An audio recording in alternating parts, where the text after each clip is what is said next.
Hey everyone, Meagan Marshall here, director of the HCH Living Writers Series, and I am joined by my fabulous co-host, resource librarian, Markel Tumlin. Hi, Markel. Hello, everybody. Good to see you. So good to see you as well. Welcome back. We're here for a fresh new semester. How are you feeling, Markel?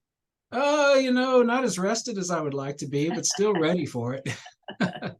Well, tell me a little bit about your summer. What fun things did you get into? Anything memorable, some highlights you might want to share? Yeah, well, I finally got back into travel mode this summer. It's the first time I've traveled a bit, since the pandemic. And yeah, I had a few different trips I took. The most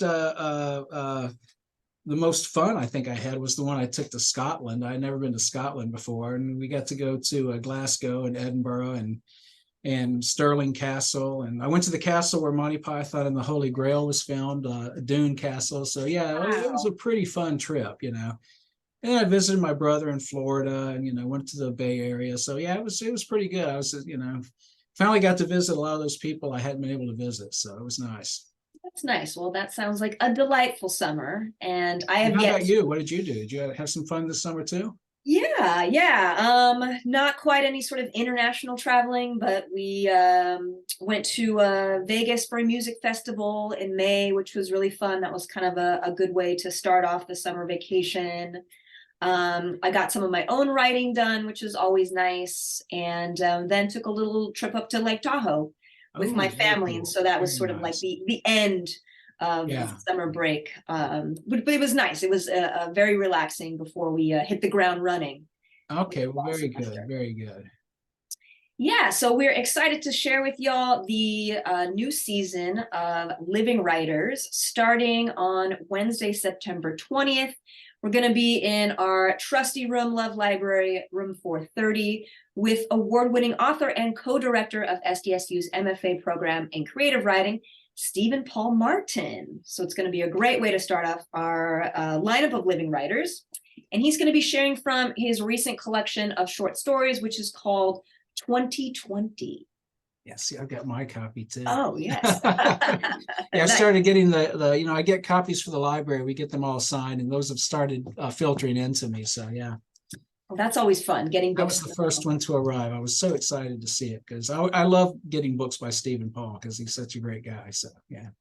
Yes, yeah, and it's always fun to teach his work, and this collection in particular, as the name suggests, aims to kind of explore some of the unique things that we went through as a country, as a world, as individuals in 2020. But I think it's great, and this is a characteristic of Stephen Paul's work that I always admire, that it never takes itself too seriously. So there's always a Yes. little glint of humor, even if it's dark, amidst all of these sort of like deeper themes and concepts. Yeah, it makes the darkness a little easier to deal with when you have all that great humor. I've noticed that about other works of his, and when he's read here before, I've always appreciated that. Mhm. And what was the one that we were talking about the other day? The one critic who said he was like Albert Camus if he had a sense of humor, and I just that really stuck in my brain. I love that quote. Mhm. Oh, So yes. Yeah. I think that's definitely an apt description of Stephen Paul's work, and most, definitely of this particular collection. So covers that sort of sense of milieu, that sense of tension, that anger, that fear, but, also just with yeah. a bit of like a little tongue in cheek there. Well, So with the Camus reference, maybe I should just start calling him the funny existentialist. I think that's a great tagline. I think Yeah, he's yes. going to use that for his next publication. But at any rate, but I'm really looking forward to it because I always enjoy just hearing him and just being around him and talking to him. He's one of my favorites.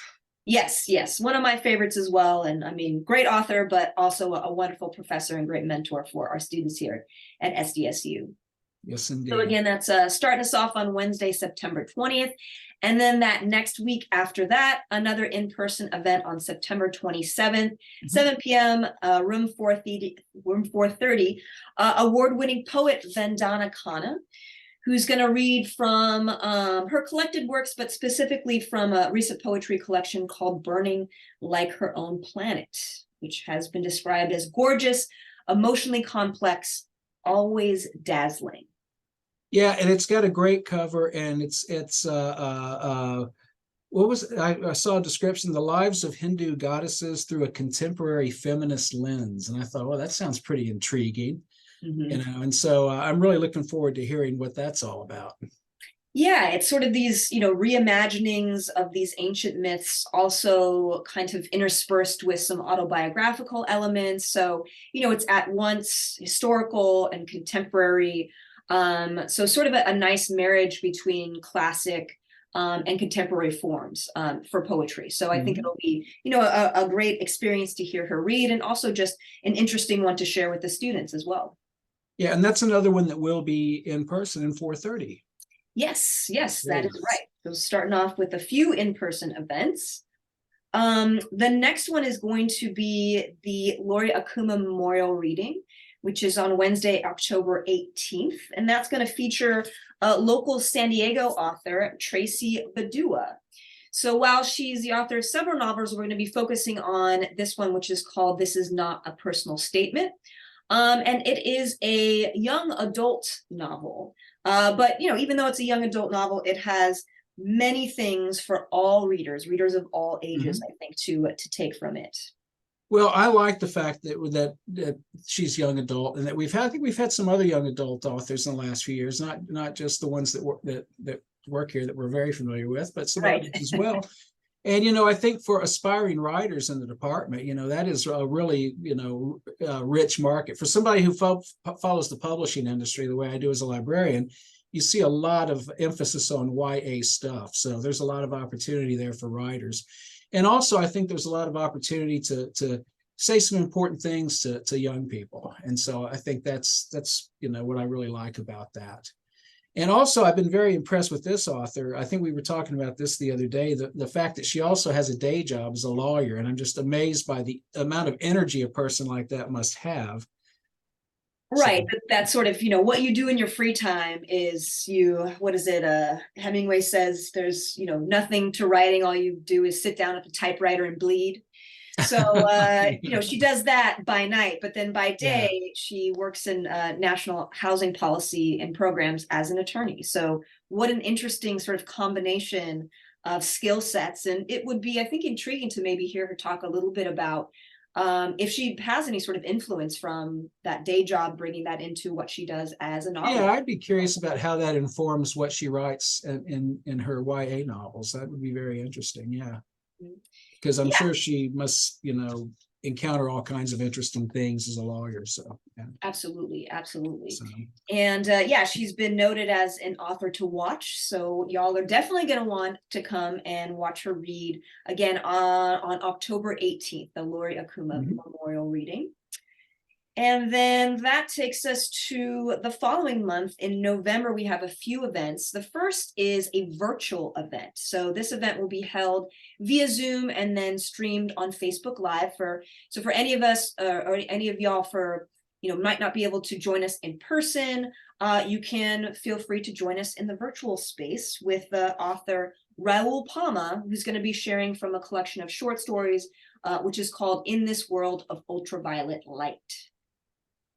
Yeah, that looks really interesting. And I also, as we were discussing earlier, I think he's actually publishing 2 books this year. So that's another person that I don't know where he finds all of his time and energy, but, I think it's fantastic that somebody's can do that sort of thing. But that looks really interesting. The one that's coming out later this year looks more like a kind of a mystery type thing. It looks really, but could you tell us a little bit more about Ultraviolet Light? You said it's a collection of stories? Yeah, collection of short stories. I guess you can consider it to be a story cycle, because while each of the stories can kind of stand on its own, they're all connected by some similar themes, and more specifically by place. So by Miami is sort of a shared theme, a shared idea. And also this sort of idea of like the myth of place, like what you associate with a city that has, very significant historical context, Miami, but then kind of how that maybe is contrasted by what it's like to actually live there or grow up there. So that's some interesting tension that's produced in the stories through that, and just very, very rich character development, So though, it has this kind of unique connection to Miami, and also sort of the Cuban community, and also the kind of like larger Latinx community. There's definitely something for everyone within these characters and their plights and their experiences. Yeah, and I think Miami also figures into the novel he has coming out later this year. And I think I read he's a second generation Cuban American, so he knows that community very well. Yes, And yeah, so, yeah. He's going to be coming to us. He's up in Ithaca now. He's a member of the fiction faculty, and I believe he's also associate dean of faculty. So again, I don't know how he finds the time to come out with in 1 year, but hey, maybe we can ask him on Zoom. We'll find out. Yeah, really, maybe he can give the rest of us some tips on how to manage our time a little better. I don't know. Yeah, I would certainly love that. I could use that myself. So. All right, so that again is starting us off Wednesday, November 1st via Zoom. And then next up, we have an in-person event on Wednesday, November 8th in Love Library, room 430, with award-winning poet and essayist Maya Tevet Dayan. And she's actually a visiting professor here at SDSU this semester, and her professorship and also her event is sponsored by the Murray Gallinson San Diego Israel Initiative. So we're very lucky to be able to have her here on campus, and just also to hear her read from her work on November 8th. Yeah, and I think that she has actually written a lot of her stuff in Hebrew, and it's been translated into English. I read somewhere that she had won the Israeli Prime Minister Award for Literature in 2018. Yes. And so I'm really looking forward to hearing it, because I don't think a lot of her stuff has been translated into English yet. So maybe this will be the start of that. Maybe a lot more of her stuff will see publication in a language that I can read. So, yeah. But I can't wait to meet her. I haven't had a chance to meet her yet, but I'm really looking forward to her visit to the library and to the Living Writers Series. Yeah, I think it'll be, additionally enriching, just the fact that her work is in translation, and that she also is a translator herself. And so I think it's always nice when we can kind of look beyond that sort of American or that English-speaking hall of mirrors to see what else is out there and gain, another international perspective. So I think I'm also interested just to hear her read her work, and just also to talk about what it's like to have your work translated, but also to translate. And I was going to say, it's not just the Israeli stuff or the stuff in Hebrew. She actually has a PhD in Indian philosophy and literature, and has done a lot of translations of Sanskrit poetry. Yes. And so I would be really interested just to hear how that aspect informs her own work as well, because she's got a lot of diverse interests, it sounds like. Yeah, she's a really spectacular scholar, as well as a spectacular poet and essayist. So I think she'll be a great addition to the series, the sort of penultimate event of this semester, which leads us into the final event, which is virtual. So again, those of us who can't join us in person, feel free to jump on Zoom or watch via Facebook Live. But we're going to be hearing from another one of our favorites here at SDSU, award-winning poet and chancellor at the Academy of American Poets, Marilyn Chin. And she's going to be sharing from her most recent collection of poetry, which is called Sage, which is really spectacular work. Yes, one of our own returning to read. And I'm really looking forward to it. Always loved Marilyn, always loved hearing her read. And it's going to be great to see her, even if it will be virtually. I'm sorry we won't be able to be with her in person, but it is going to be nice to see her virtually. And also, I think since the last time she read with us, I think she won the Ruth Lilly Prize. Yes. And so, I mean, I already knew she was good. I guess everybody knows now. Yes, she continues to get the recognition and the accolades that are so well deserved for her very unique, sort of fusionary poetics, pulling on again sort of classic ancient poets in translation, and then her own contemporary spin on it. Yes, I had a chance to see one of her book launch events for Sage at Diesel Books up in Del Mar. And she, as always, gives a really spirited reading, but she talked a little bit about her process of writing the poems for Sage and how she just really wanted to incorporate a lot of play. Very nice. She takes a Zoom class that incorporates hip hop music, and she loves the rhythms of hip hop, so she brings that in, combining with all of the work that she's also done in translation of ancient Chinese poetics. And so it's really it's a fun read. I mean, she also deals with a lot of the topics that she wrestles in her other works, like, you know, politics. But, you know, it's kind of like in her own vein of what Stephen Paul Martin does, that she never takes herself too seriously, and it makes for a fun, but also a profound read at the same time. Yes, yes. Mhm. Well, like I said, I'm looking forward to that one as well as all the other ones. I will be at all of them, as you will be, and I Oh, hope to see yes, yeah. everybody out there showing up and tuning in as well. Mm-hmm. Yes, and if you haven't done so already, y'all, please make sure to subscribe to our channel on YouTube. I just posted a bunch of really, really great videos that were created by students in the Living Writers class from last semester, based on their interpretation of a work that we read the last semester. So a lot of great things for your viewing pleasure. We also include recordings of the readings that we do in person. So if you can't make it to those, you know, and there's not a virtual event, you can have a chance to watch them subsequently on our YouTube channel. But subscribe, comment, you know, leave us your thoughts, and we're excited to be interacting with you in some way, whether that's in person or virtual, or just via our YouTube channel at some point during this semester. Yes.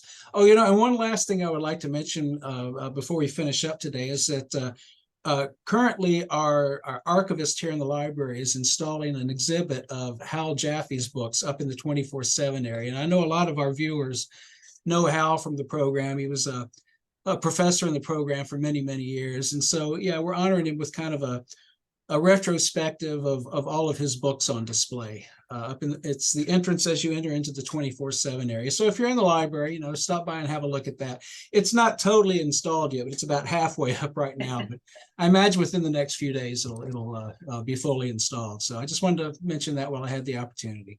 All right. Well, yeah, just another reason just to come and check out all of the amazing things that Love Library at SDSU has to offer you. Well, when people come over for one of our in-person events, they could come, you know, a few minutes early and check it out. So yeah. Oh, absolutely. And there's lots of fun stuff. Some little something for everyone. That's right. That's right. All right. Well, we look forward to seeing y'all. Take care till then. Yeah, take care. Bye-bye.